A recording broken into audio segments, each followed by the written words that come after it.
Pāri Ogrei savilkušies negaisa mākoņi un stipri līst, tomēr sporta laukumā manāma rosība. Jaunieši izmirkušām drēvēm trenējas kārtējiem startiem frīzbijā. Šis sporta veids Latvijā ienācis salīdzinoši nesen, pirms 20 gadiem, un šobrīd gūst arvien lielāku popularitāti. Tas mans hobijs tagad, bez viņa grūti. Tā ir bezkontakta spēle, tas ir tāds cieņas sporta veids un tā ļoti aizrauj.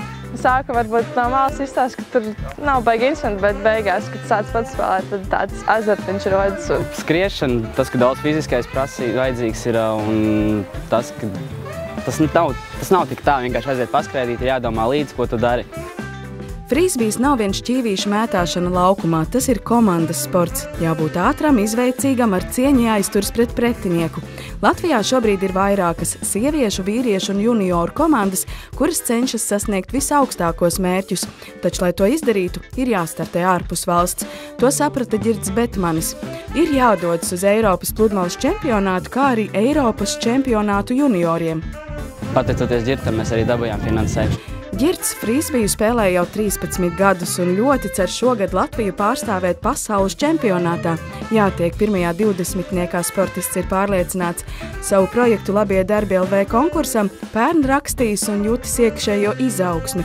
Tomēr, lai mērķi sasniegtu, tas ir skaidri un saprotami jānoformulē, un ieguldītās pūles attaisnojās. Jā, mēs aizbraucam.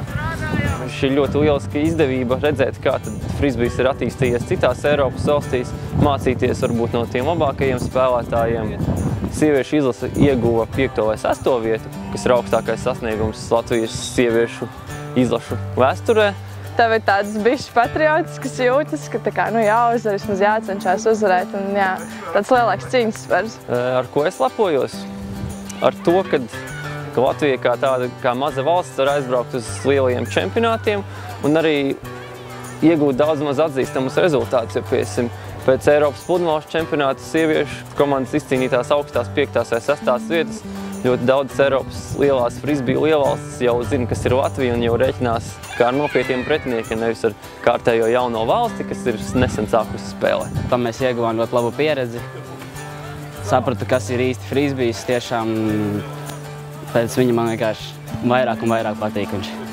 Frīzbijs Latvijā kļūst arvien populārāks. Par šo sporta veidu stāsta skolās, arī dažādos sabiedriskos pasākumos. Un pats galvenais – ik katram, kurš izbaudījis cīņas sparu, startējot sacensībās ārpus Latvijas, ir vēlēšanās kļūt vēl labākam un konkurētspējīgākam arī ārpus valsts robežām.